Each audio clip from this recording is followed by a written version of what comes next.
perilaku manusia dan semua hewan yang bergerak itu bisa terprediksi. Berarti 5 juta kan kalau nggak salah. Tapi hidup dari proyek-proyek.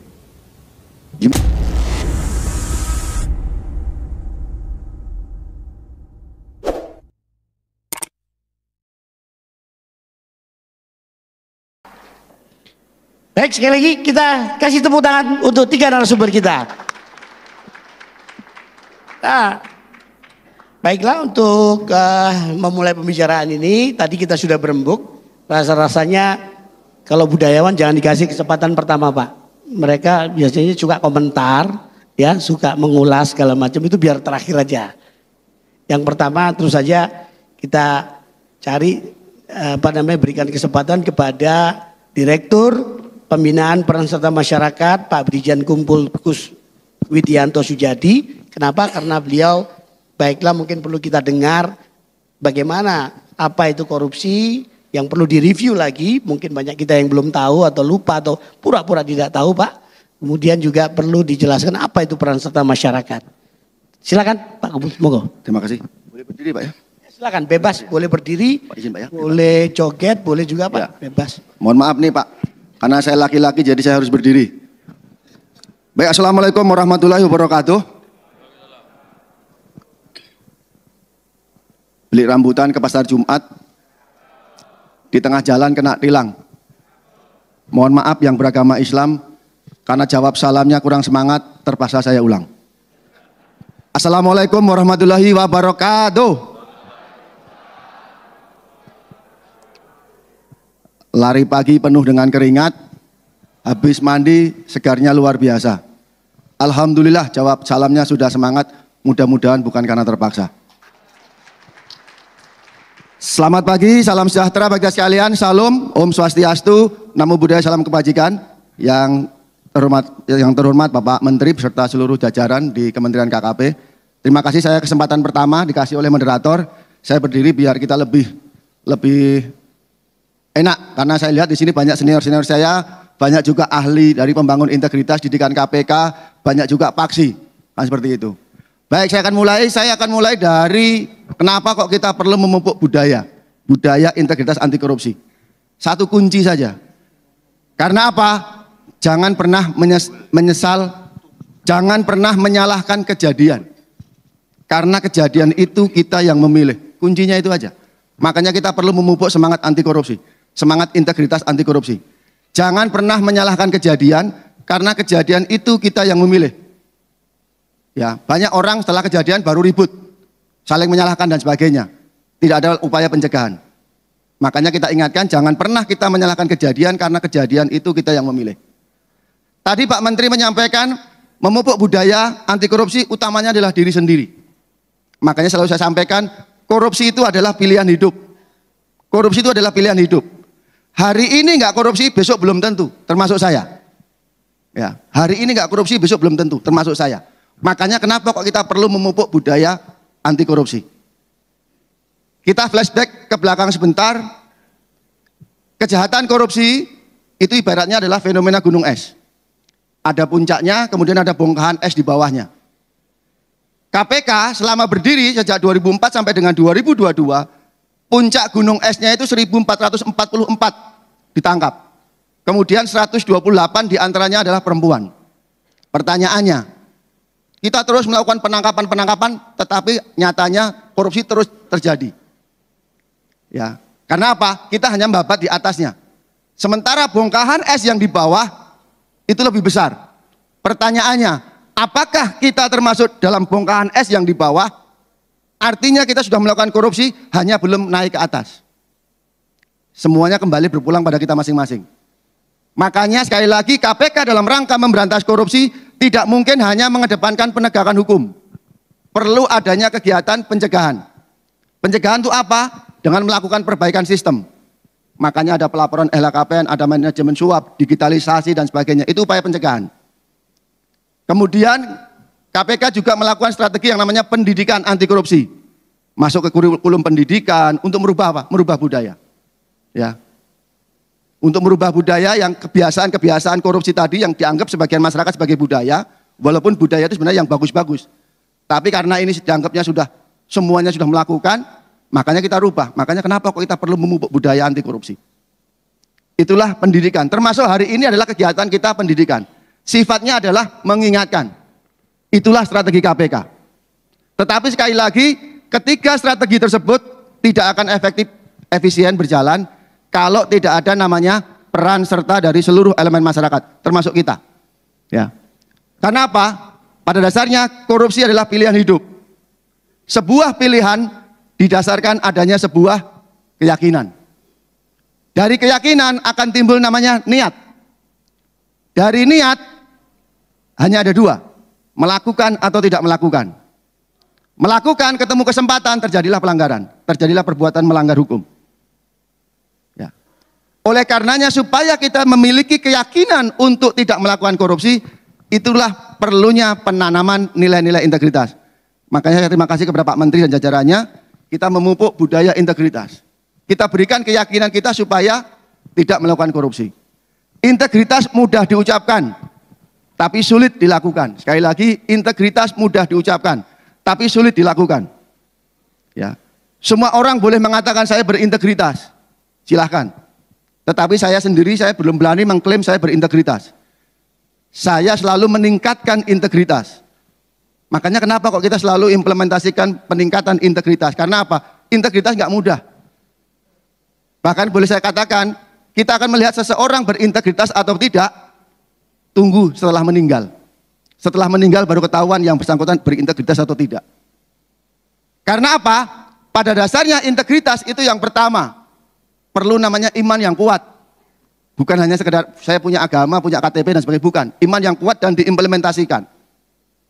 Ya. Yang kedua, perlu adanya komitmen. Komitmen terhadap keyakinan agama kita, komitmen terhadap aturan. KKP sudah ada aturan semua. Ya, tinggal kita komitmen nggak dengan aturan yang ada di KKP. Setelah komitmen masih ada lagi konsistensi. Mohon maaf jangan hanya anget-anget tai ayam, awal-awalnya saja. Konsistensi ini nggak gampang. Ya. Iman yang kuat, komitmen, konsisten. Masih ada lagi tahan terhadap godaan. Karena apa? Banyak para pejabat terlibat tindak pidana korupsi dan sebagainya, nggak tahan terhadap godaan. Aji mumpung dan sebagainya, kapan lagi dan sebagainya. Nggak mudah tahan terhadap godaan.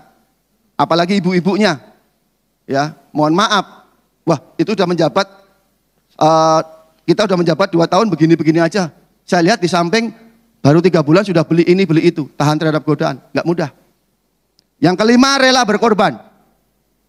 Ya, rela berkorban. Rela berkorban ini demi mempertahankan sebuah kejujuran, kita siap dicopot dan sebagainya. Demi mempertahankan prinsip-prinsip integritas, kita siap dicopot dan sebagainya. Kita siap sendiri, nggak mudah. Ya, rela berkorban.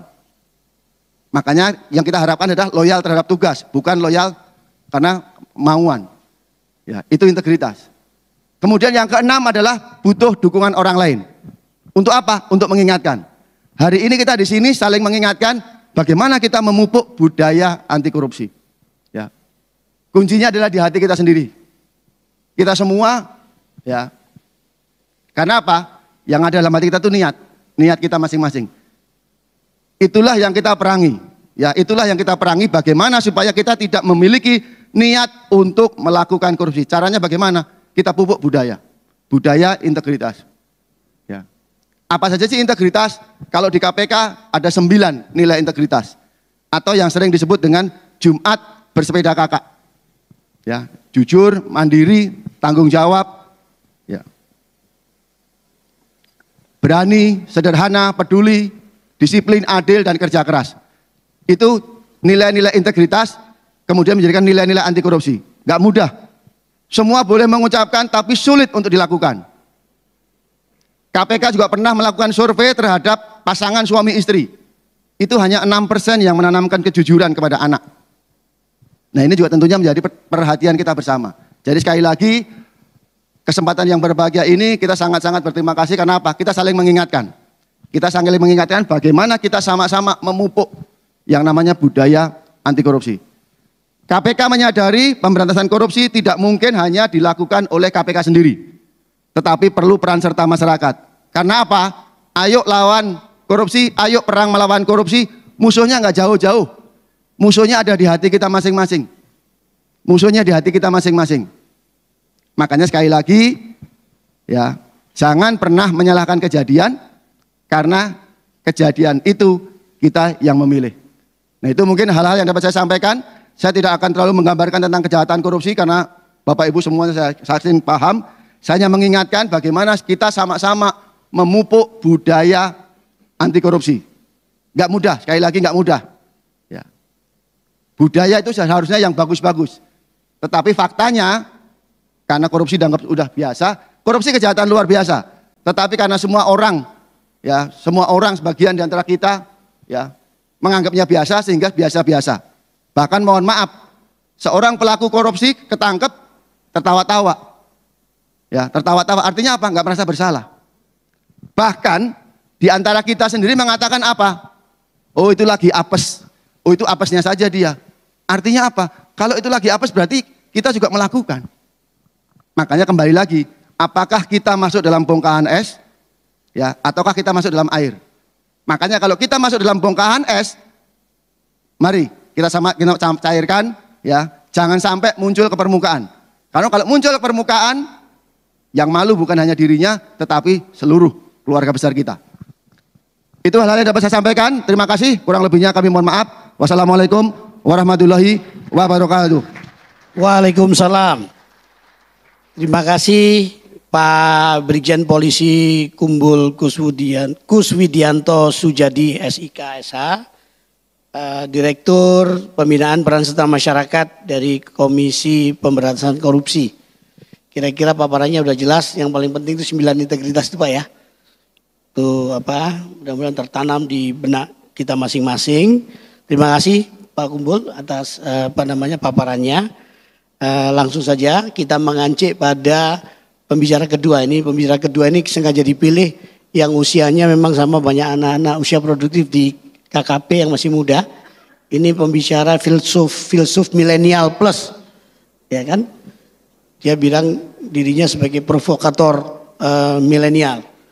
Jadi hobinya bicara filsafat. Kalau Anda lihat di YouTube misalnya pembicaraan Mas Sabrang, itu kadang-kadang saya juga nggak mudeng kadang-kadang. Jadi tolong nanti agak disederhanakan aja. Kira-kira sebagai apa, budayawan, filsuf dan provokator Sabrang Mowodamar Panuluh, yang Anda semua tahu beliau adalah lead vokalis dari grup band Leto. Tangan ya. Yang salah satu lagunya tahu kan, Ruang Rindu ya. Sabrang banyak yang nanya tadi, kira-kira Anda mau bikin album kapan lagi di Leto? Masih eksis gak itu grupnya? Oh masih ya? Ya, oke. Baiklah. Kita nggak ngomong soal Leto, tapi kalau mau disinggung nggak apa-apa, sekalian promosi ke teman-teman semua di sini.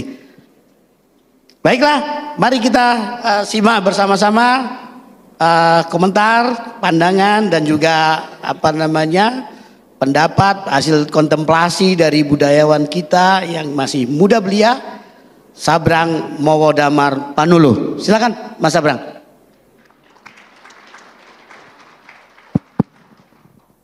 Oke, bismillahirrahmanirrahim. Assalamualaikum warahmatullahi wabarakatuh. Semoga sedulur-sedulur semua sehat. Semoga sedulur-sedulur semua waras. Karena semua pentingnya untuk interaksi kita hari ini. Alhamdulillah saya diberi kesempatan untuk berbicara di sini karena saya sangat sering mendengar berbagai macam institusi judulnya membangun budaya tapi tidak melibatkan budayawan. Jadi ya saya nggak paham apa yang dibangun sebenarnya. Karena budaya juga perlu kita bedah. Saya kebetulan beberapa waktu terakhir banyak seminar dan undangan urusan moral, integritas, etik, dan seterusnya. Tanpa kita benar-benar melihat mekaniknya seperti apa. Karena itu bukan hal yang sederhana. Jadi sebenarnya saya bukan filosof, saya lebih kepada mekanik. Kalau saya membahas sesuatu, itu biasanya saya mulai dari simplek. Artinya bahas hurufnya dulu sebelum membangun kata-kata, baru kemudian kata-kata dikumpulkan menjadi kalimat, kemudian menjadi paragraf dan seterusnya. Di sini ada beberapa kata kunci, budaya, integritas. Menurut saya kita perlu membedah dulu budaya itu apa dan integritas itu apa, baru kemudian kita jadi tahu angle of attack-nya, kita jadi tahu approach-nya gimana untuk membangun sebuah budaya. Menurut saya seperti itu, mungkin yang akan saya sumbangkan kali ini adalah itu. Pertama sendiri tentang budaya dan tradisi, ini seringkali disimpang siurkan antara budaya dan tradisi. Perlu kita ketahui perbedaan utama antara budaya dan tradisi. Dua-duanya kesamaan dan perbedaan. Kesamaannya adalah sebuah perilaku yang disetujui oleh komunal untuk bisa menjadi standar kesamaan budaya dan tradisi. Bedanya, tradisi itu diturunkan secara vertikal. Artinya, belajar dari bapaknya, bapak belajar dari mbahnya, mbah belajar dari mbahnya mbah, misalnya gitu. Kalau budaya itu transmisinya horizontal. Belajar dari temannya, misalnya TikTok itu bukan tradisi, itu budaya. Karena saya yakin tidak ada satupun orang di sini yang pakai TikTok atau Instagram belajar dari bapaknya. Justru kebalik, bapaknya yang belajar dari anaknya. Jadi itu budaya yang muncul. Mungkin berikutnya itu akan menjadi tradisi karena anak Anda tanya sama Anda bagaimana cara pakai Instagram, kan gitu. Itu bedanya budaya dan tradisi. Budaya horizontal, tradisi vertikal. Oke, nanti akan bersambungan dengan integritas. Kan kita mau membangun budaya integritas. Sekarang kita terpisah membahas integritas itu apa. Integritas adalah perilaku yang sesuai dengan sebuah value yang diadopsi oleh seseorang. Ada dua garis yang perlu saya urut. Pertama gini, integritas itu lahir selalu dari keputusan manusia. Seperti tadi dibilang, melakukan sesuatu atau tidak. Tapi ada urutannya di situ, nggak langsung ngomong iya atau tidak. Ada sebuah nilai yang diadopsi manusia atau hukum, bisa nilai agama, bisa hukum negara, bisa nilai keluarga, apapun itu bisa diadopsi oleh seorang individu. Kemudian nilai itu digunakan untuk membedakan benar salah. Menurut hukum benar, menurut agama salah misalnya. Misalnya gini, makan babi menurut nilai agama Islam salah, tapi menurut hukum tidak melanggar hukum, kan misalnya gitu. Jadi setiap set nilai itu punya kriteria berbeda untuk membedakan benar salah. Pertama, manusia mengambil nilai, kemudian digunakan untuk membedakan benar salah. Ketika dia mampu menggunakan nilai itu untuk membedakan benar salah, artinya manusia itu punya moralitas. Nah setelah itu, ketika moralitas itu dilakukan benar-benar, itu baru namanya etik. Nilai adalah tolak ukur. Moral adalah kemampuan menggunakan tolak ukur itu untuk membedakan benar salah. Terus kemudian kalau benar salah itu dilakukan benar-benar, itu namanya etik. Kan gitu. Jadi orang korupsi, dia tahu bahwa korupsi salah. Dia sebenarnya punya moral. Karena dia bisa membedakan benar salah, tapi tidak punya etik, karena dia tidak melakukan sesuai yang moralnya katakan. Dia melanggar moralitasnya sendiri. Nah, setelah ada keputusan etik itu tadi, semakin dia konsisten melakukan etika sesuai dengan moralitasnya, integritasnya semakin tinggi. Jadi integritas adalah agregasi dari keputusan terhadap etika terhadap moral yang dia percayai. Nah, mohon maaf ini agak bukan filsafat ini bukan filsafat, ini mekanik ini mekanik pemahaman tentang ini baru sebentar lagi satu garis lagi. Tadi saya terusin dulu daripada Muhammad ya, mohon maaf Pak Jiwo. Jadi tadi ada nilai, ada morality, ada etik, baru kemudian etika itu dilakukan seberapa sepanjang hidupnya, jadinya tingkat integritas. Semakin tinggi integritasnya, semakin banyak dia melakukan etika sesuai dengan moralnya. Jadi nilainya dia pegang benar-benar itu. Hidupnya berjalan sesuai dengan nilai. Itu artinya integritasnya semakin tinggi. Oke, itu dari sudut pandang konsep. Itu tadi di dalam logika semuanya. Tapi gini, kalau mau membangun budaya di situ tidak cukup. Pengetahuan itu hanya ujung gunung es kalau mau ngomong tentang tentang membangun budaya. Karena asalnya gini, Ini bukan filsafat ya lagi-lagi. Aku kalau ngomong rodok ruwet, filsafat ora, gak filsafat, ini mekanik, ini benar-benar mekanik ini. Gini, jangan lupa tadi, keputusan untuk melakukan sesuatu sesuai dengan moral atau tidak, itu kan kita dalam jangka waktu panjang kita sebut sebagai integritas. Tapi kuncinya si manusia membuat sebuah keputusan. Kuncinya adalah manusia membuat sebuah keputusan, seperti mau korupsi atau tidak, itu tadi itu kan keputusan manusianya. Yang kelihatan di luar adalah aksinya, yang terjadi di dalam adalah keputusan kognitif intelektualnya.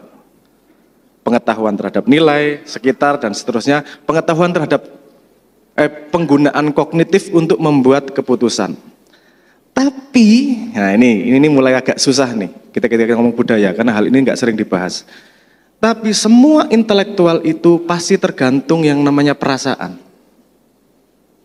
Kalau Anda lagi hatinya seneng, lebih banyak ngasih sedekah daripada ketika hatinya susah. Ketika di sini misalnya saya tanya, di sini ada yang penderita cacat tuna asmara. Maksudnya nggak punya pasangan gitu. Banyak ya, oke. Anda pasti mengalami ketika Anda nembak pacar, Anda diterima, hari itu sangat gembira, Anda mau dikatain anjing, babi atau segala macam, Anda nggak akan marah. Logika Anda tahu bahwa Anda dihina, tapi perasaan Anda rasanya enak. Keputusan logika jadi berubah. Jadi di bawah intelektual itu ada yang namanya perasaan, feeling, yang membuat keputusan Anda bisa berubah pada kejadian yang sama. Nah, ke bawah lagi nih. Di bawah feeling juga terpengaruh sesuatu. Di bawah feeling itu ada yang namanya emosi, emotion. Feeling sama emotion berbeda. Feeling adalah yang kita pahami, kita rasakan. Emotion, kalau bahasa Inggris kan motion itu bergerak. Emotion, energi yang bergerak. Emotion adalah moving energy, energi yang bergerak. Energi dari mana? Dari fisiologi manusia. Kita merasakan ketika kita hidup fisiologi ini, ada energi yang bergerak, jantung bergerak, nafas bergerak, ada darah yang berputar, ini energi yang bergerak. Ketika kita merasakan sesuatu, baru kemudian ada feeling yang kita pahami. Tapi intinya ada energi yang bergerak. Di sini titik membangun budaya, bukan pada kognitif, karena kognitif 3 tingkat di atasnya. Emotion, energi yang bergerak ini ada pada diri manusia dan pada interaksi. Bagaimana membangun energi yang bergerak di antara manusia? Salah satu contohnya gini, Anda disuruh membangun integritas kayak apa sesuai dengan peraturan kantor. Kalau teman Anda atau pimpinan Anda melanggar tapi tidak dihukum, Anda tidak akan mau membangun integritas. Ngapain saya susah-susah membangun integritas? Orang kan teman saya kayak gitu aja nggak dihukum kok, nggak punya efeknya kok. Salah satu contoh pemerataan terhadap permainan, gameplaynya adil untuk semua, itu adalah manajemen tentang emotion, energi yang bergerak. Emotion, energi in motion, energi yang bergerak. Ini yang tidak jarang dibahas karena memang susah. Memang tidak gampang untuk menggali seperti itu. Butuh pemahaman sosiologi, butuh pemahaman psikologi, dan butuh pemahaman neuroscience untuk memahami emotion, energi yang bergerak. Ada mirror, neuron, dan seterusnya lah. Nah, jadi untuk membangun budaya, para pemerakarsanya harus paham bagaimana energi bergerak antar manusianya. Karena kalau energi bergeraknya sudah benar, budaya akan muncul tanpa bisa dicegah. Contohnya TikTok. Susah banget Anda berhenti main TikTok. Susah main Instagram. Dan itu nggak ada yang nyuruh, nggak ada yang kampanye. Bener nggak? Teman Anda ikut. Ternyata seru, diteruskan. Karena ada emotion yang bergerak di antara interaksi tersebut. Dan terjadi keadilan peraturan di situ. Melakukan apa, followernya berapa, melakukan apa, followernya berapa, disukai berapa, dan seterusnya. Banyak faktor yang terjadi pada emotion. Mungkin yang saya sumbangkan hari ini adalah sangat benar, sangat setuju bahwa budaya integritas harus dibangun. Karena tanpa integritas tidak ada satu mesin pun di dunia yang bisa berjalan. Tidak ada satu organisasi pun yang bisa berjalan. Kalau kita naik mobil, kita punya keyakinan penuh bahwa semua part dari mobil itu punya integritas untuk mengikuti hukum alam. Kalau satu tiba-tiba nggak mau terbakar bensinnya ya selesai, nggak jalan. Semua di situ patuh pada sebuah peraturan, namanya peraturan alam. Sehingga mobil itu bisa bergerak. Pada level institusi manusia juga seperti itu. Kan seperti mesin yang bergerak ini. Kalau tidak semua mesin, tidak semua gearnya pada peraturan yang sama, tidak mungkin terjadi integritas, tidak mungkin terjadi institusi yang baik. Integritas tidak hanya bersandar pada satu orang, tapi membangunnya harus bersama-sama pada sesuatu yang di atas manusia. Atas manusia itu artinya rule of the game pada yang dipatuhi oleh semua pelakunya. Sehingga terjadi energy in motion yang membangun budaya tersebut. Kognitif paling atas, di bawahnya ada perasaan, diatur oleh emotion. Mari kita bersama-sama mulai mikir nih, interaksi kita satu sama lain gimana sih? Apakah gameplay di kantor fair untuk saya kemudian menjadi punya integritas tinggi? Kalau nggak fair nggak akan ada yang mau. Kan gitu ceritanya. Nah mungkin yang saya ceritakan agak kompleks, tapi saya pengen berguna di sini, jadi saya menceritakan apa yang saya pahami. Kalau Anda nggak paham itu masalah Anda, kan kita punya tanya jawab kemudian hari ini. Saya pengen membangun budaya, jangan makan snack aja, sekali-sekali makan yang bergizi walaupun harus disendok dengan bertanya berkali-kali. Terima kasih. Wassalamualaikum warahmatullahi wabarakatuh. Ini tokoh yang rasanya predikatnya apa nggak perlu dijelaskan lagi. Satu-satunya orang yang mengaku dirinya presiden ya dia itu, ya kan? Mas Sujiwo Tejo. Mas Jiwo akan bercerita dari aspek budaya yang lebih nggak ngerti, lebih ke Jawa kah atau yang apa seperti itukah budaya dan bagaimana kaitannya dengan kalau tadi Sabrang menekankan perlunya membangun, bagaimana membangun emosi sehingga meningkatkan integritas yang sistemik yang berlaku nanti kira-kira bisa diikuti oleh semua orang khususnya di KKP ini. Nah baiklah kita coba simak baik-baik, kita dengarkan baik-baik diucapkan dari kiai kita, kadang-kadang kiai, kadang-kadang ki karena dalang juga ya, Mas Sujiwo Tejo. Ya, terima kasih. Assalamualaikum warahmatullahi wabarakatuh. Pak Brigjen, Damar, Mas Menteri, para direktur juga. Ini salah satu-satunya saya datang di sebuah instansi yang kepalanya itu teman saya sendiri, yang saya nggak ngomong bahwa biar honornya Pak Menteri aja yang mikir itu. Saya langsung deal sama panitia, sudah jadi dan gede gitu loh. Biasanya saya kalau itu masa saya harus mikirin honor, saya nggak mau lah, biar Pak Menteri aja. Saya enggak yang ini karena Pak Menteri sudah sering ngasih saya duit, gitu loh. Jadi saya mantu itu 3 kali Pak, ini nggak tahu mau gratifikasi atau enggak. 3-tiganya beliau ngasih duit. Dan bedanya sama Pak Jokowi, sama Pak Ganjar, duitnya langsung ke saya. Kalau Pak Jokowi ngasihnya ke anak saya, jadi nggak jelas urusannya Pak. Sampai sekarang saya ngasih, Pak Jokowi ngasih piro ke anakku nggak ngerti aku piro.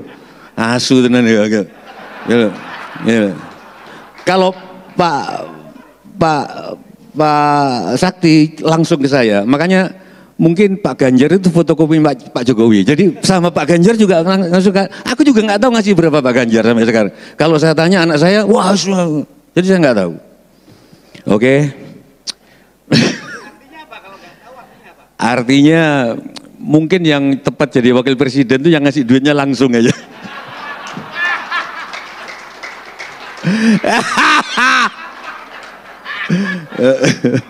Aku belas gak ngerti loh yuk, Pak Jokowi ngekei piro nang anak aku belas gak ngerti. Asli ku.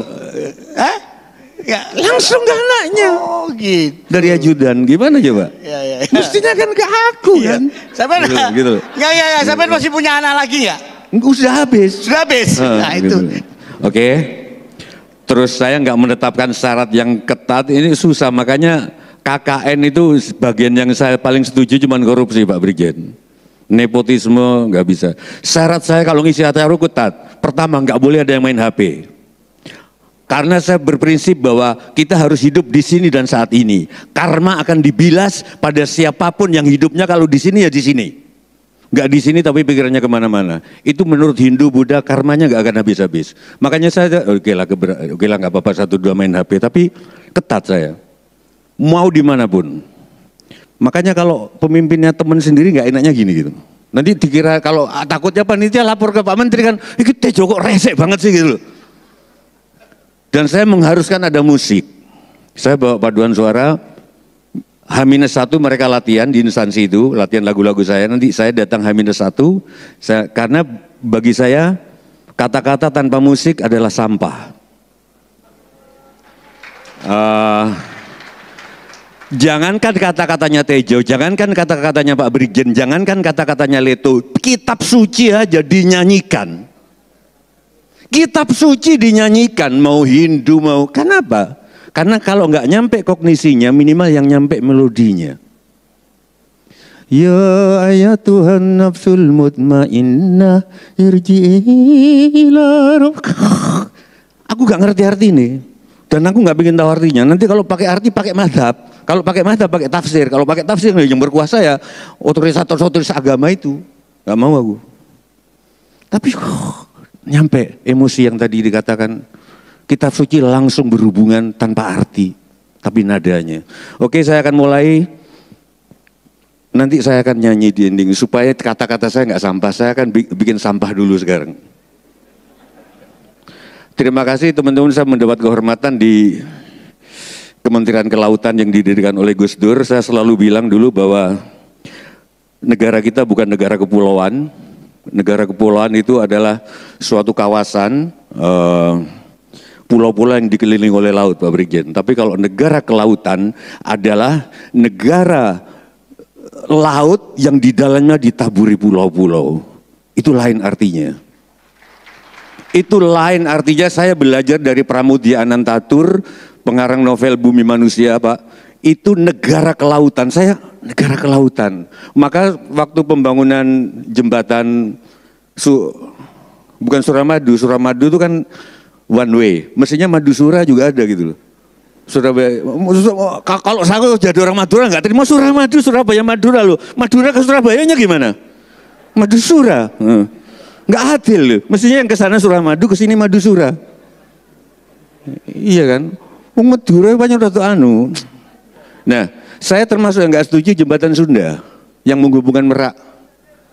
Karena harusnya kita nggak membangun jembatan. Laut jangan dibilang sebagai pemisah, tapi penghubung. Harusnya yang dibangun kapal-kapal. Sorry, aku agak pinter dikit ya. Lebih, walaupun nggak jadi menteri loh ya, gitu loh. Pak Trenggono ini hidupnya susah dulu waktu kuliah. Kadang-kadang tidurnya di masjid. Masjid Salman. Karena nggak mampu bayar kontrakan. Ini kadang saya juga disuruh, jangan tak ngomong sekarang gitu loh. Nasib manusia. Saya tetap jadi gini-gini aja, jadi menteri asu tenan ya. Asu tenan ya. Pramono Anung itu saya yang nulis surat-surat cintanya. Kalau naksir, makanya dia nggak bisa ngapa-ngapain kalau gagu. Oke?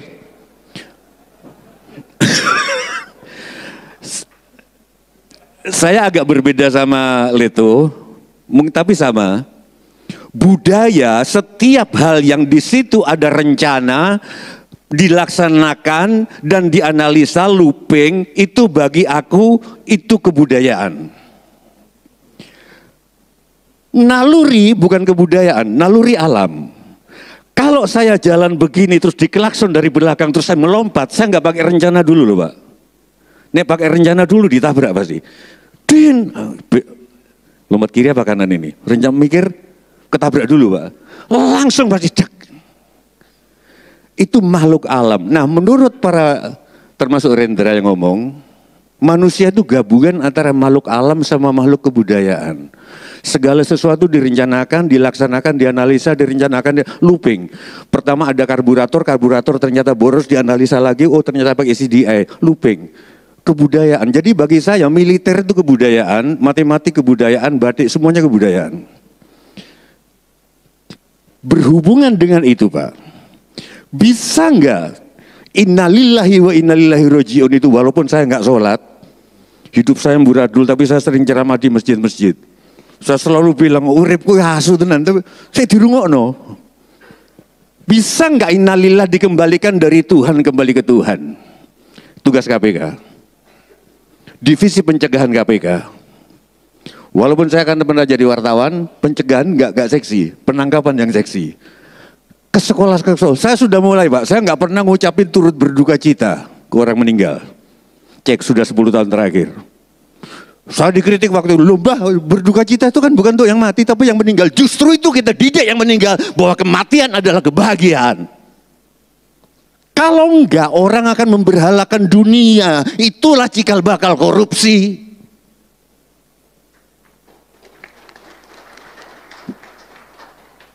Gimana coba? Misalkan KPK, saya mau Pak ke SD. Ada anak innalillahi wa inna ilaihi raji'un itu dari Tuhan rujuk. Kembali nggak ada duka cita di situ. Dari mana duka cita itu? Saya kalau pesen karangan bunga pasti bingung tukang bunganya. Lu masih wes tulis semuanya. Selamat jalan, Mas Sakti, belum Pak Sakti masih ada ya. Selamat jalan, Mas Verly, sampai jumpa, utang rasa. Nggak ada. Saya belajar dari tradisi kita sebelum Islam masuk juga begitu bapak-bapak ibu-ibu. Tradisi Toraja menari-nari di kematian. Bali, Batak, nggak ada hitam-hitam dari mana itu, dari sinetron. Dari mana kematian hitam? Kematian ketemu Tuhan kok. Bahkan tahun 90 Pak Brigjen, waktu Slamet Gudono meninggal, saya datang ke Tegal, penguburannya gagah Mas Menteri. Enggak gitu. Gini saya ingat. Dia pakai ikat kepala, duduknya berdiri gini, ini yang lahat. Sira Slamet Gundana. Kamu Slamet Gundana. Sira saya gue sorana. Kamu sekarang sudah tidak ada. Nanging aja gentar. Nanti ada cahaya. Gitu. Itu tradisi kita. Selama kematian masih ditangisi, saya taruhan kalau boleh, korupsi akan merajalela karena dunia ini menjadi berhala.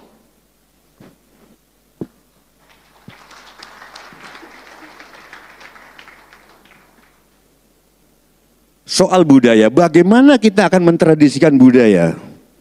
Kalau budaya mengharuskan kita untuk jor-joran Pak Wahyu. Pakai pulsa ini, bicara sepuasnya, taek.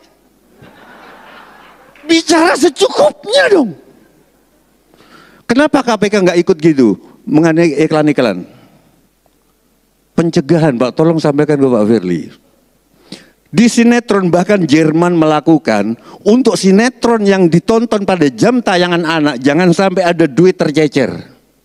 Jangan sampai anak tahu bahwa mencari duit itu mudah. Di kita yang namanya negara syar'i ini katanya, konsentrasinya cuma seks aja sensornya. Ini di blur ini, duit gimana teng telecek? Cari gampang nyari duit gimana? Nggak disensor. Makan. Padahal makan sejuk. Saya nanya, kenapa Bib Lutfi gak nonton TV? Jawab beliau menarik. Nggak cocok aku jauh. Masuk makan kok, jam mukbang itu. Itu kan bikin, gimana kita nggak korupsi? Mestinya KPK ikut ke sensor itu, membuat budaya yang kadang membuat kita jadi jor-joran. Aku tetap setuju ada budaya konsumtif, karena kalau nggak ada produksi. Kalau nggak ada ibu-ibu, bapak-bapak itu beli tas sampai rusak baru ganti lagi. Ibu-ibu belum rusak udah beli lagi. Tapi bagus supaya ada produksi itu, tunggu langin. Tapi maksudku nanti Sabrang bisa menjelaskan bedanya konsumtivisme sama konsumerisme. Produksi itu harus ada, orang belanja harus ada. Jalan tengahnya apa? Dan masih budaya juga. Sorry kalau aku ngeritik yang lain. Kita mengharuskan tidak anti korupsi, tapi jujur aja Pak, gaji pegawai itu nggak cukup Pak. Enggak, kenapa sih kita dididik jadi masyarakat munafik, anti korupsi? Semua tahu bahwa gaji itu enggak cukup. Ada polisi yang penghasilannya sebulan tuh 2 juta. Dari mana hidup 2 juta dengan 2 anak? Kenapa sih kita enggak duduk di meja bersama KPK? Pak, ini enggak cukup. Ini bikin orang munafik, enggak akan cukup. Kenapa? Akibatnya orangnya permen sendiri-sendiri. Ditambah kita nggak menghargai kalau ada pejabat miskin. Banyak teman saya sekarang di Lumajang barusan mundur Pak Wahyu, kepala desa, nggak kuat. Buah mantenan itu loh, tiap minggu 200.000 dirasani. Katanya anti korupsi, masuk Pak Lurah 200.000. Lu itu berapa orang itu se-Lumajang itu? Akibatnya mundur Pak. Mestinya budaya yang akan terbentuk nanti kalau ada pejabat nyumbang 50.000. Wah gila, jujur banget pejabat ini. Nyumbang mantuku yuk, cuman 50.000. Waduh, tepuk tangan untuk Pak Bupati. Nggak mungkin dirasani pasti. Jadi istri bupati kalau gelangnya nggak segede pelek becak, apa nggak disirasani? Ayo dong kita sekarang jujur. Nggak bisa kita cuma mempersempit di satu kantor ini, tapi lingkungan iklan. Oke, sebagai pemantik, aku akan ngakhiri dengan lagu Jodoh. Gini, Pak Wahyu kan agak-agak NU juga kan. Jadi Pak Menteri, saya pernah ceramah di Jambi. Terus ada kiai yang membawakan hadis. Katanya pemimpin itu cuma cerminan rakyatnya. Kalau rakyat korupsi, pemimpin korupsi. Gimana itu? Jadi gimana ini? Ada nggak hadisnya? Bener nggak? Itu kiai yang bilang di Jambi. Ulangi. Pemimpin cuman cerminan rakyatnya. Iya. Kalau rakyat korupsi, pemimpin pasti korup. Kalau pemimpin korupsi, cek rakyatnya korup nggak? Saya akan bawakan lagu. Stein Gundi mas, karo gitar Gundi, masalah. Memang al-imamu. Nah, NU. Bayangkan coba. Al-imamu mas'ulun an ra'yati. Al-imamu mas'ulun an ra'yati. Yang artinya? Ya imam itu cermin dari rakyatnya. Gimana coba? Padahal rakyat kita, ya kita lihat, iki standnya mana? Standnya iki. Sore aku duduk di sini. Ini saya baru menyajikan yang bukan sampah.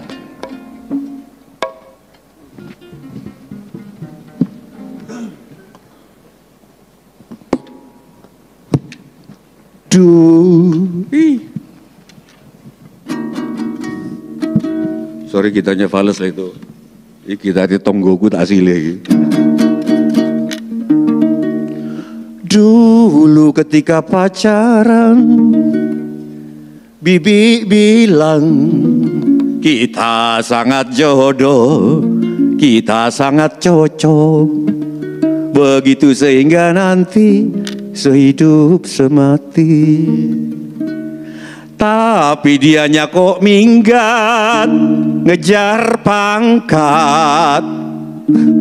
Kita jadi pisah, tidak jadi nikah. Aku tetap jadi rakyat, temanku jadi menteri.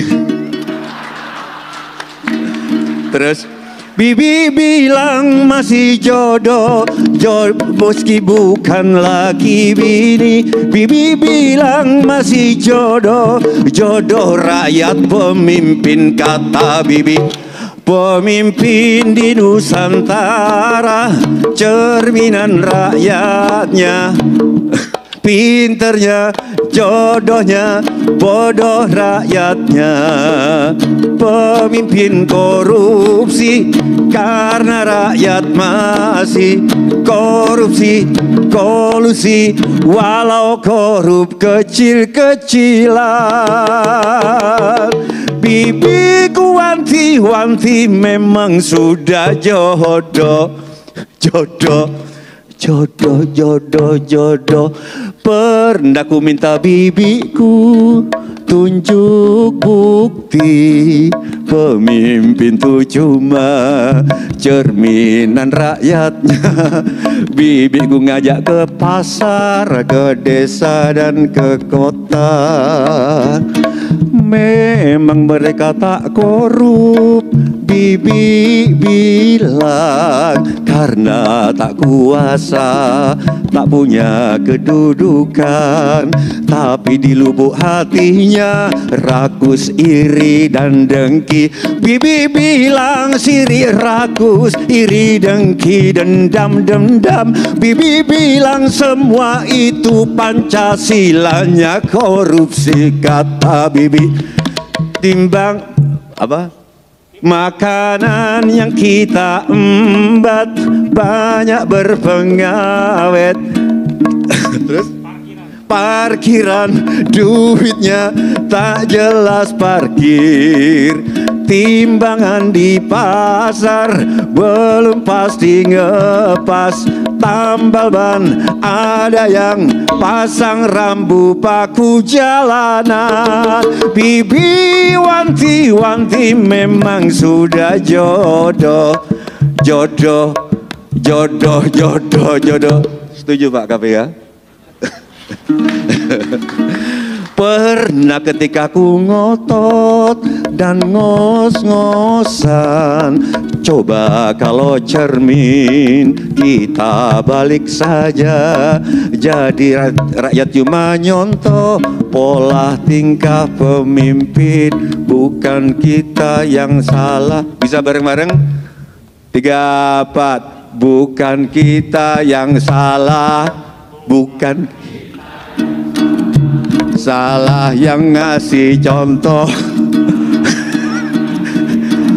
Bibi bilang betul juga, Bibi bilang ya iyo.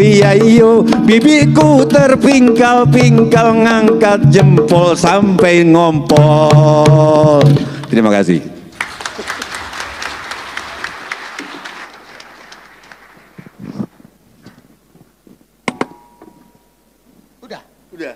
Hadirin pasti ada waktu. Ini sudah ada paparan, penyampaian pemikiran, kemudian pendapat, komentar dari beliau-beliau ini. Sekarang giliran saya memberikan kesempatan kepada para hadirin hadirat untuk kalau mau bertanya atau mau komentar atau ngasih masukan silahkan. Adakah? Ya itu di ujung satu. Terus, ayo. Ini masuk KPI ini, yang rajin bertanya itu masuk KPI, Key Performance Indicator. Jadi makin bertanya, makin bagus. Ayo, 2, Pak TB, 1, 2. Satu lagi, sana, sayap kanan, adakah? Ya, Trian, Pak Trian, nah, oke, 2 dulu ya, silakan. Tolong mikrofonnya dikasih. Ya.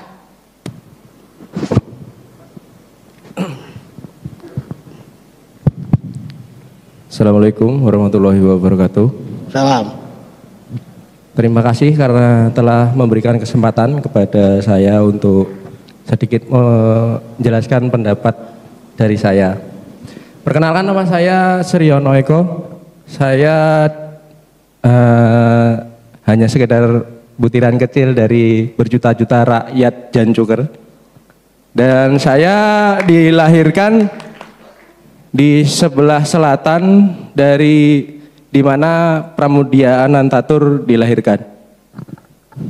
Saya hanya sedikit ingin menguraikan yang menjadi pendapat saya. Mudah-mudahan Mas Abrang, Mbak Sujiwo Tejo ataupun teman-teman yang lain yang lebih mempunyai resolusi pandang, sudut pandang dan cara pandang yang lebih luas daripada saya untuk menambahkan sekiranya apa yang akan saya paparkan ini masih ada banyak kekurangannya. Jadi yang terkait masalah korupsi, anti korupsi. Sebenarnya kalau kita tarik garis di awal korupsi itu, sebenarnya kalau akar permasalahan ini sudah bisa kita ketahui, sebenarnya korupsi itu bisa kita hilangkan. Sebagai contoh, saya dari orang desa, waktu dulu saya pernah ingin menjadi salah satu anggota kesatuan TNI waktu dulu. Cuma karena ketika kita mau daftar secara reguler, itu kemungkinannya paling sekitar berapa persen untuk bisa lolos. Apalagi kita orang desa, nah nggak ada orang dalam lah, ibaratnya seperti itu. Nah dari situ kadang-kadang orang tua kita Ya direwangi adol bebek, adol meri, kadang-kadang adol ladang. Nah, agar supaya anaknya bisa menjadi pegawai negeri, ya, berseragam, gagah, pulang kampung, jadi anggota kan gitu. Padahal gajinya UMR. Jadi hal itulah yang menyebabkan, nah, kowe kudu wajib korupsi. Lah ngopo? Sampean dulu jadi TNI wae bapak adol ladang urung balik kan seperti itu. Jadi ya hal seperti itu seharusnya dari awal, misalkan kita ini pendaftaran nyalek, nyalon, rakyatnya nek gak dikei serangan fajar ndak mau milih. Nah itu kan rakyat sendiri pun mengajarkan kepada para calonnya untuk itu jadi kayak dagang. Ya sekiranya hanya itu saja yang ingin saya sampaikan. Apabila ada salah-salah kata, saya mohon maaf yang sebesar-besarnya. Untuk para jajaran yang berada di depan, terima kasih atas kesempatannya. Terima kasih. Wassalamualaikum warahmatullahi wabarakatuh. Waalaikumsalam. Terima kasih. Selanjutnya Pak Dirjen Perikanan Budidaya Pak TB.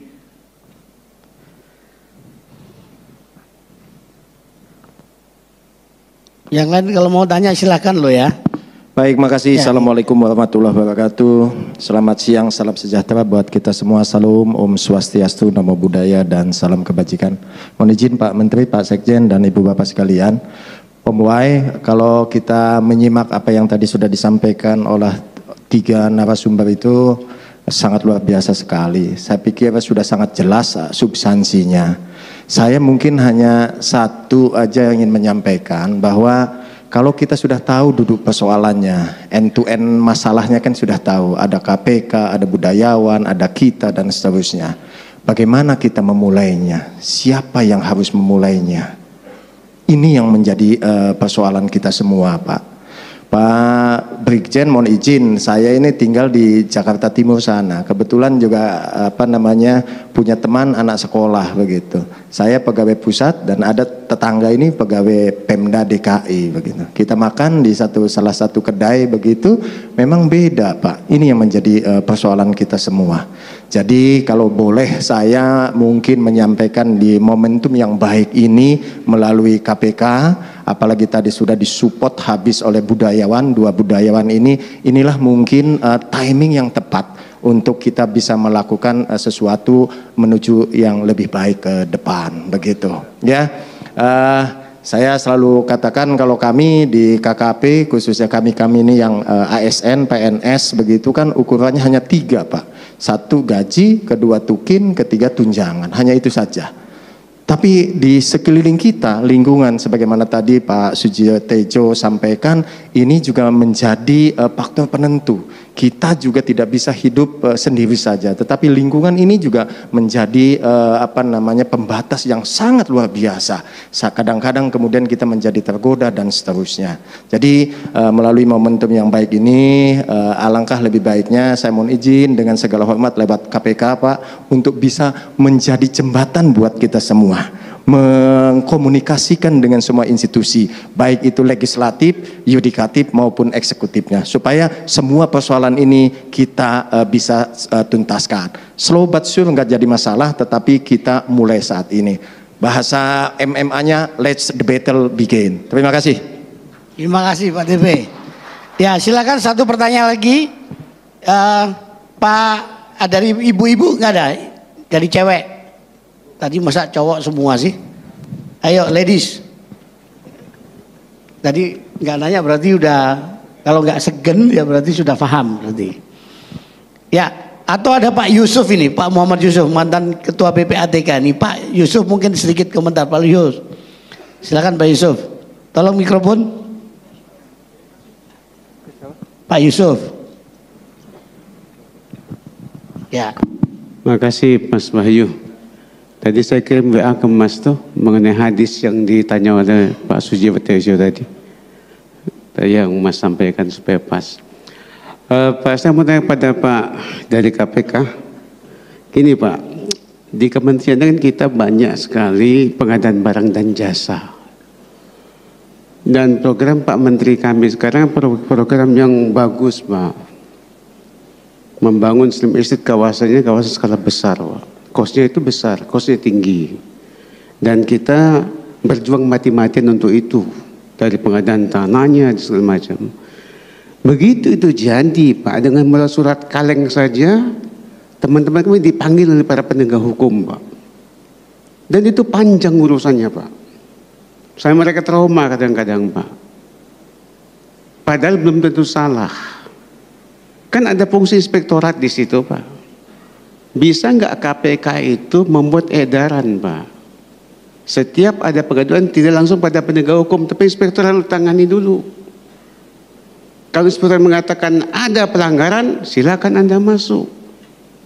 Ini kami terganggu, Pak. Pejabat pembuat komitmen itu ada program berikutnya terhalang karena dipanggil. Biayanya, waktunya, ongkosnya, stresnya, Pak. Tidak adil, Pak. Nah, KPK sebagai supervisor bisa nggak saya katakan tadi, Pak? Dikumpuli semua penegak hukum, diberitahu kalau ada pengaduan atau apa, tanya Pak Inspektorat dulu. Karena kan kami diaudit oleh BPK, Pak. BPK mengatakan nggak ada masalah, tapi ujung-ujungnya ada masalah, Pak. Saya kira itu, Pak Wahyu. Terima kasih. Assalamualaikum warahmatullahi wabarakatuh. Terima kasih. Pak Yusuf ini mantan Kepala PPATK dan mantan Irjen dari KKP. Jadi paham betul soal-soal pemeriksaan dan seterusnya. Baiklah, kalau memang sudah ada tidak ada pertanyaan, silahkan saya beri kesempatan kepada masing-masing narasumber itu untuk memberikan jawaban dan komentarnya sekaligus closing statementnya, Pak. Monggo. Terima kasih, Pak. Pertanyaan 1, 2, 3 saya rangkum saja. Tadi sudah saya jelaskan di depan bahwa pemberantasan korupsi ini sekali lagi tidak mungkin hanya dilakukan oleh KPK sendiri. Makanya ibaratnya sebagai sebuah orkestra musik, itu tentunya perlu adanya harmonisasi dari seluruh para pemainnya. Karena itu makanya korupsi adalah kejahatan luar biasa, musuh bersama. Kan seperti itu. Kemudian yang kedua, yang perlu kita pahami bersama bahwa permasalahan korupsi ini kompleks permasalahannya. Kesejahteraan betul, salah satunya adalah kesejahteraan. Namun demikian yang perlu kita ingat bahwa betul kesejahteraan kita kurang dan sebagainya. Makanya pemerintah, kita juga mendorong pemerintah, Pak.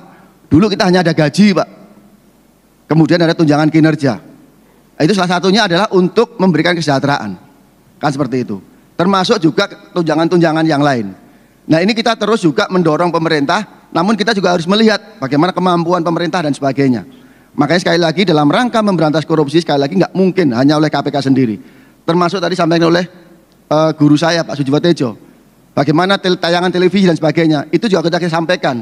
Bagaimana kita mendidik kepada masyarakat. Makanya sekarang pun KPK turun ke desa, Pak. Ya, kita juga ada program namanya Desa Anti Korupsi. Kenapa kok turun ke desa? Hasil survei, Pak, masyarakat desa itu lebih berperilaku koruptif daripada masyarakat kota. Ini kan ironis, Pak. Makanya kita juga turun ke desa supaya apa? Mengembalikan budaya-budaya yang ada. Banyak budaya-budaya kita tergerus, Pak. Ya, budaya-budaya ada di desa udah tergerus, Pak. Sekarang orang lebih bangga dengan begini, Pak. Padahal ini budaya Korea.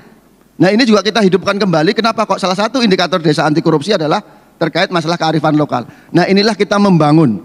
Ya, membangun. Makanya tadi KPK dalam rangka memberantas korupsi nggak mungkin hanya nangkep-nangkep.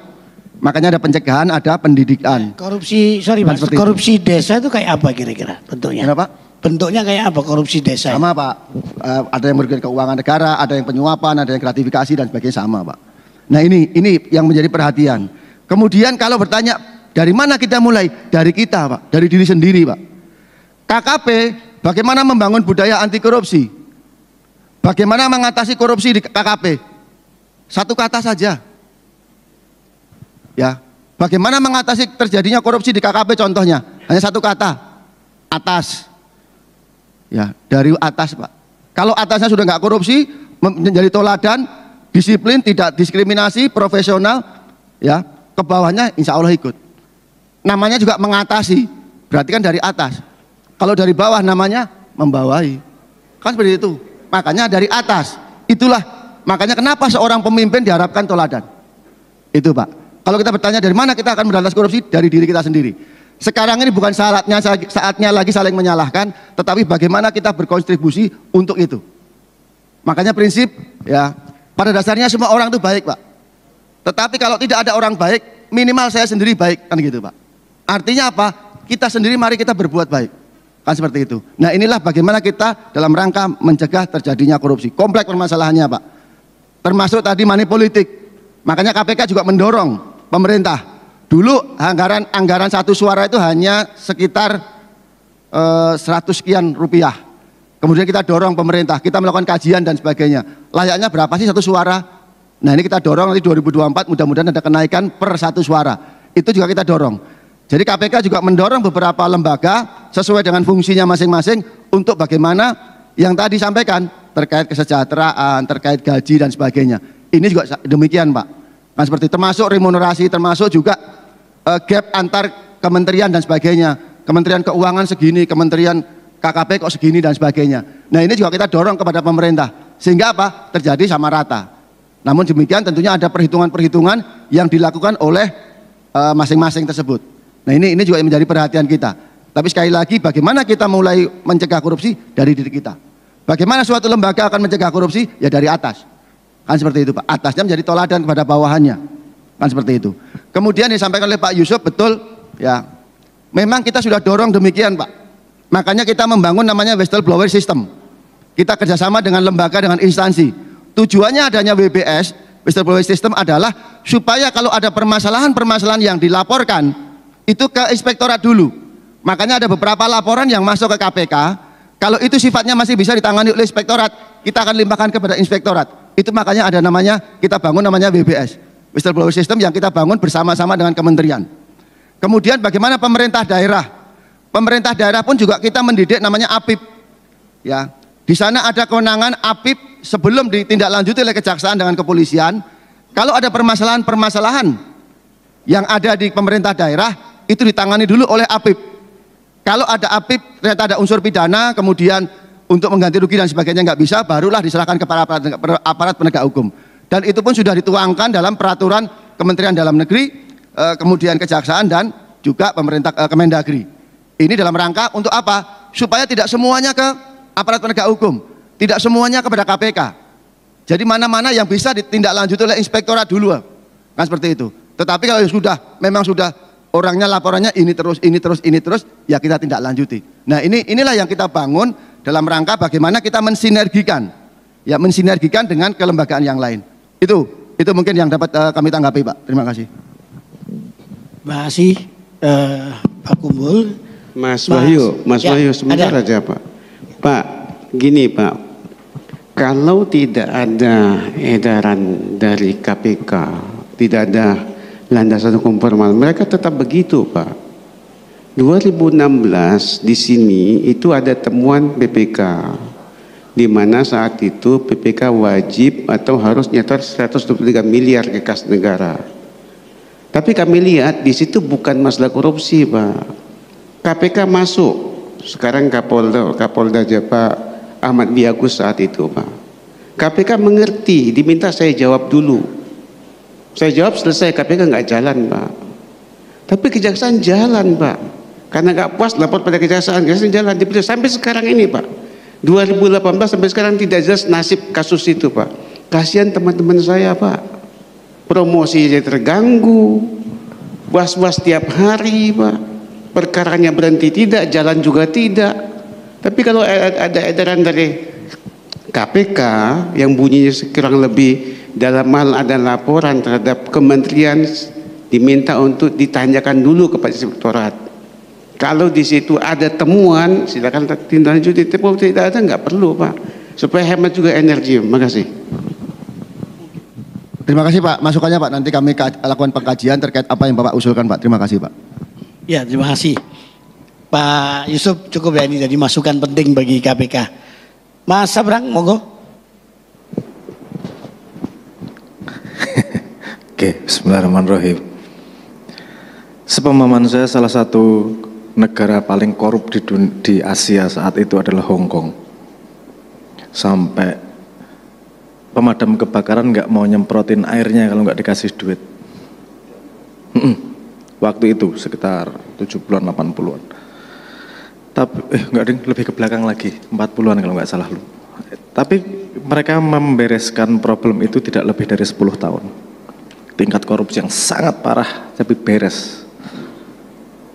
Mari pelajari strateginya, nggak harus ngikutin, tapi coba pelajari strateginya. Bagaimana James Comey bisa menang melawan Trump? Gimana NYPD? Sangat banyak kasus bagaimana menghadapi korupsi. Dan menurut saya, coba Anda pelajari, mohon maaf ini, coba Anda pelajari namanya archetype of problem. KPK dan korupsi di Indonesia itu masuk pada satu archetype yang namanya firefighting problem. Artinya sebuah rumah kebakaran, dia butuh bantuan sistem dari luar yang namanya pemadam kebakaran. Ketika pemadam kebakarannya tidak pergi dari rumah, artinya rumahnya masih bermasalah. Seharusnya KPK itu membangun sistem di dalam rumah, agar pemadam kebakarannya pergi. Karena dia tidak boleh membangun ketergantungan baru. Dan gini juga yang saya lihat kemudian. Indonesia itu salah satu negara yang hukumnya terlalu banyak dan tidak melihat bahwa hukum tidak efektif. Imam Ghazali kalau nggak salah yang ngomong. Ciri sebuah peradaban yang mau hancur adalah terlalu banyaknya hukum. Karena manusia tidak bisa dipercaya. Dan sepemahaman saya, memang sebuah society atau kumpulan yang bersandar pada etika itu tidak akan berjalan lama. Kalau kita pengen pemain sepak bola tidak saling sliding satu sama lain, kita tidak bisa mengkampanyekan etika. Nggak bisa membudayakan bermain sepak bola secara sopan. Tapi ada kartu merah, ada kartu kuning, dan ada penalti, ada offside, dan seterusnya lah. Ada beberapa peraturan. Tapi peraturan tidak harus selalu pada posisi hukum. Salah satu contoh, karena urusan yang diurus adalah manusia, hukum adalah emergence dari manusia. Hukum itu hanya muncul ketika manusianya berkomunikasi. Tapi jangan lupa yang melakukan korupsi dan berinteraksi itu manusia semua. Salah satu penelitian, saya pengen cerita 2 penelitian. Pertama, cara untuk menghalangi pencuri itu bukan dengan hukum diancam segala macam. Cuman diberi sebuah resiko yang dia tidak bisa menghitung resikonya seberapa. Artinya diberi CCTV walaupun mati. Itu mengurangi pencurian sampai hampir 70%. CCTV-nya bukan disembunyikan, justru ditunjukkan kepada pencurinya. Jadi nggak bisa ngitung dia apakah ini hidup atau mati ya. Sebuah resiko yang tidak terhitung itu jadi deteran luar biasa buat manusia. Salah satu contoh lagi, memecahkan masalah yang human center. Anda pernah naik lift, di sekitar lift ada kaca, betul nggak? Ada cermin biasanya. Itu ada sejarah panjang di situ. Saya pengen menceritakan sejarah kaca di sekitar lift. Bagaimana orang memecahkan masalah dengan human centric. Gimana kalau human centric, dia tahu manusianya memecahkan masalah bisa sangat murah dan efektif. Mohon maaf, saya cerita sedikit ya tentang itu ya. Suatu hari di sebuah gedung veteran terjadi komplain.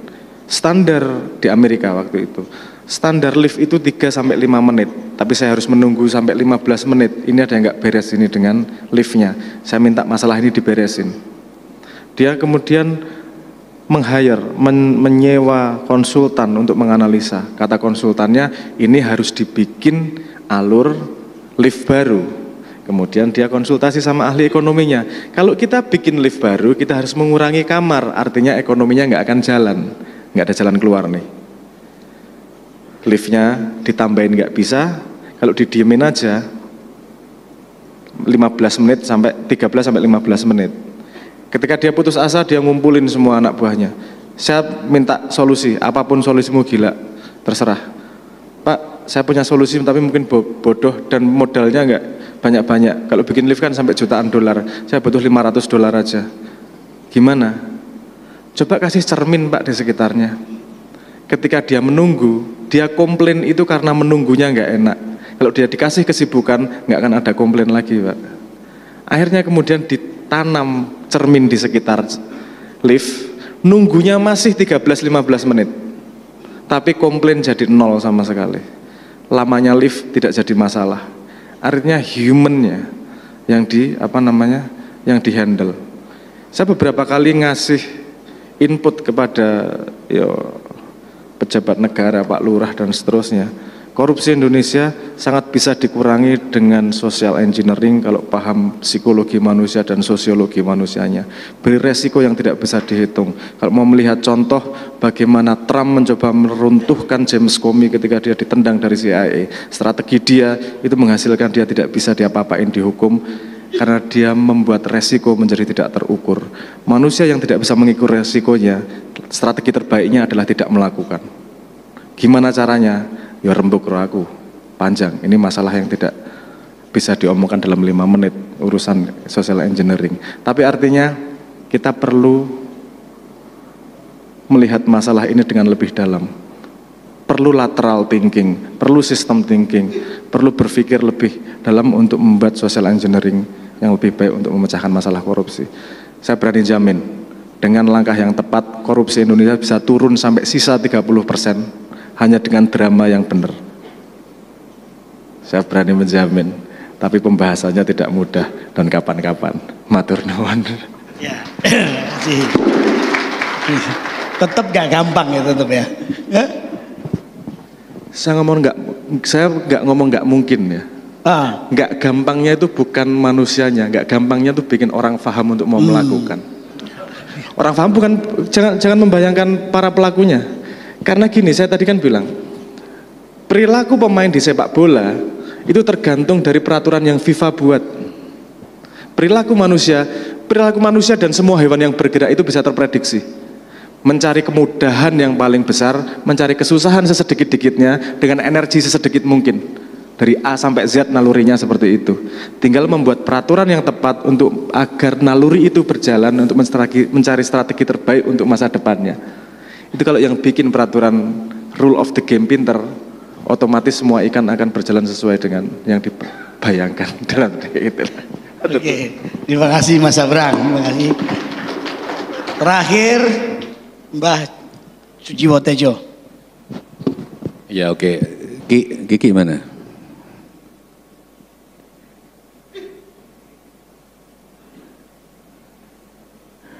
Sugitan Pobondo ini siapin syairnya. Oke, saya akan komentar dan saya akan tutup dengan menyanyikan syair karangan saya, cuman bikin lagunya, karangan adik kandungnya R.A. Kartini, yaitu R.M.P. Sosro Kartono, Sugitan Pobondo. Tapi sebelum itu, dari komen Sabrang sama Pak Brigjen tentang lingkaran tadi, saya jadi kepikir gini, pemimpin cermin rakyatnya atau rakyat cermin pemimpin. Kadang-kadang ternyata bisa dipatahkan jika ada satu individu yang muncul. Kalau enggak jadi lingkaran setan. Kalau enggak ada Nabi Muhammad. Nabi Muhammad cuma ditemenin 4 orang sahabat ya kalau nggak salah. Terus mengubah. Coba kalau Nabi Muhammad cuma cerminan masyarakat Quraisy waktu itu. Nggak ada Nabi Muhammad. Yesus ditemenin berapa orang? 12 orang ya. Cuman 12 orang. Mengubah sejarah. Sehingga terus saya jadi mengeriwan lagi Pak Brigjen. Semua orang termasuk saya yang hidup di Jabodetabek ngelihat kereta Jabodetabek orang kayak gitu ya, udah nggak mungkin diubah Pak Wahyu.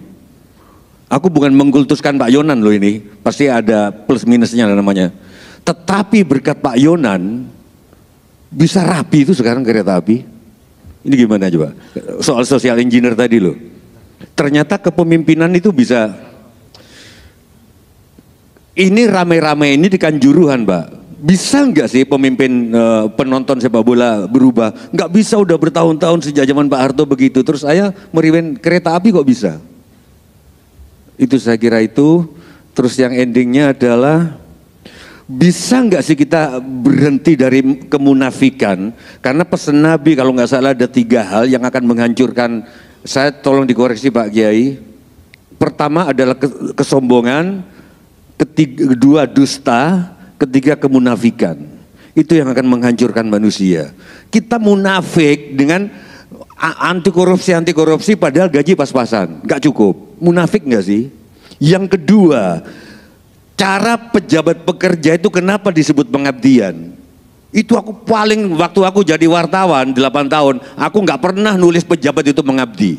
Kalau wawancara pejabat saya sudah mengabdi di Departemen Keuangan 8 alat AE gitu loh. Udah bekerja aja. Apa bedanya dengan pemimpin swasta? Kerjanya lebih susah swasta kok. Ketebukan dari pagi sampai Kalian enak tanda tangan dapat duit gitu loh. Wah, aku keringetan abab, dodolan abab ini, gitu loh. Kenapa harus disebut mengabdi? Kalau sudah selesai tugas disebut purna bakti. Kenapa nggak pensiun aja sih? Akibatnya pejabat malu mau ngasih tarif. Bayanganku di masa depan, Mbak, pejabat ngasih tarif, gua mau jadi Bupati Lumajang, tapi setahun 5 triliun ya. Tapi saya nggak akan ambil fee apapun. Enak kan? Kenapa dokter bisa? Kenapa tukang las bisa? Bidan-bidan dokter di tempat saya, dokter kandungan tuh mahal-mahal tetap disamperin karena terbukti. Mau tarif berapa? Kenapa kalau kita masyarakat juga harus bekerja? Kenapa sih kalau ada, misalkan bayangan saya di masa depan Pak Wahyu kalau kampanye, gua mau jadi gubernur DKI tapi 1 tahun aku minta 10 triliun. Saya nggak akan ngambil dari APBD, nggak akan ngambil tek. Enak ngomong di depan, oke. Tapi jangan korupsi. Tapi sekarang masyarakat munafik. Oh pejabat tuh mata duitan. Masyarakat maunya gajinya 5 juta kan, bupati 5 juta kan kalau nggak salah. Tapi hidup dari proyek-proyek. Gimana ini? Aku kemunafikan itu paling nggak suka, gitu aja loh. Ini mungkin bisa jadi closing statement, syairnya Raden Mas Pamungkas, RMP Raden Mas Pangeran Sostrokartono, kakak kandungnya R.A. Kartini. Beliau tidak sehebat R.A. Kartini, tapi kakak kandungnya tidak ngetop, cuman bisa bahasa asing 32 bahasa. Tapi kalau ngetop sama, mungkin karena perempuan ya R.A. Kartini ya. Ya enaknya jadi perempuan. Ini syairnya, saya akan nyanyi, nanti kita nyanyi bareng-bareng. Dia pernah jadi wartawan perang di Eropa dan pernah jadi gurunya Soekarno. RMB Sostrokartono, syairnya keluarin gitu. Belum ada?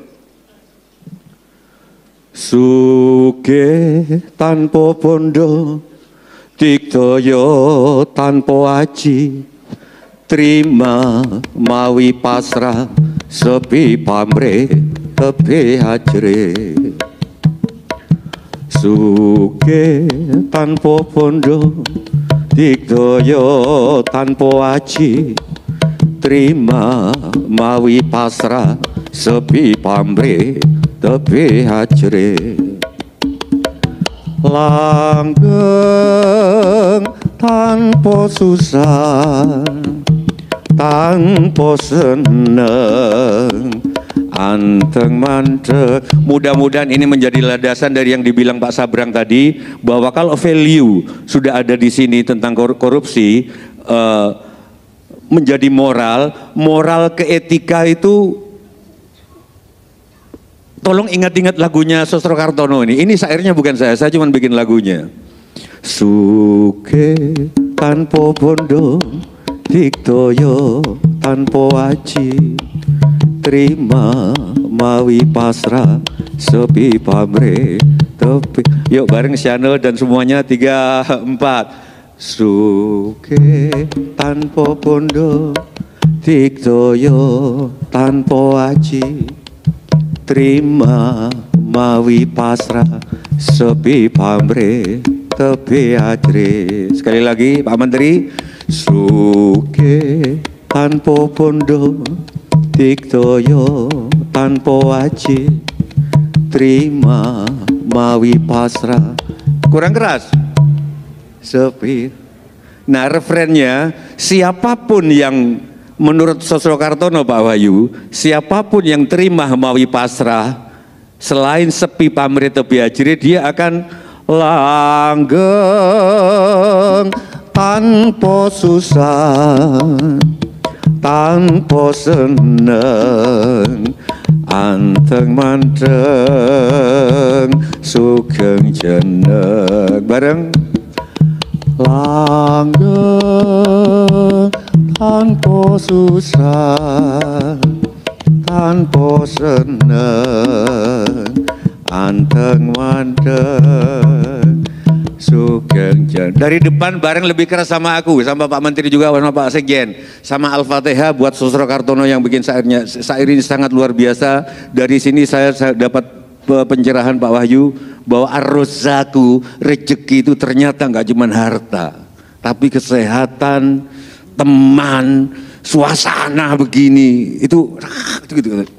Suke tanpa bondo, diktoyo tanpa aji, terima mawi pasrah, sepi pamre tepi ajre 1 2. Suke tanpa bondo, diktoyo tanpa aji, terima mawi pasrah, sepi pamre tepi ajre. Naik. Langgeng tanpa susah, tanpa seneng, anteng manteng, sugeng jeneng. Sekali lagi keras. Langgeng tanpa susah, tanpa seneng, anteng manteng, sugeng jeneng. Wassalamualaikum warahmatullahi wabarakatuh. Luar biasa. Hadirin dan hadirat, rasa-rasanya sudah masuk tidak hanya di kognisi nih, sudah masuk ke perasaan dan mungkin emosi kita ya. Sehingga tidak perlu disimpulkan lagi, saking terharunya banyak yang terpana sama Mbah Jiwo Tejo. Kita kasih tepuk tangan untuk 3 pembicara kita. Dan hadirin hadirat, dengan demikian maka tepat pukul 12.30 waktu Indonesia bagian Barat kita akhiri talk show dalam rangka untuk memperingati Hari Anti Korupsi Sedunia dengan membicarakan tamu-tamu penting yang sangat memberikan pencerahan yang luar biasa. Terima kasih Mas Jiwo Tejo, Mas Abrang, Pak Brigjen, kemudian juga saya Wahyu Muryadi atau panggil juga Om Boy, mengucapkan terima kasih atas perhatian Anda. Dan tadi mohon maaf panitia Dijen tuan rumahnya Dijen Perikanan Tangkap ada kritik tadi. Ini kenapa kok yang diundang cuman budayawan tok, nggak ada budayawatinya. Nah, artinya tahun depan kita bikin lagi ada watinya ya, gitu ya, supaya lebih seger, terutama buat moderator. Terima kasih. Assalamualaikum warahmatullahi wabarakatuh.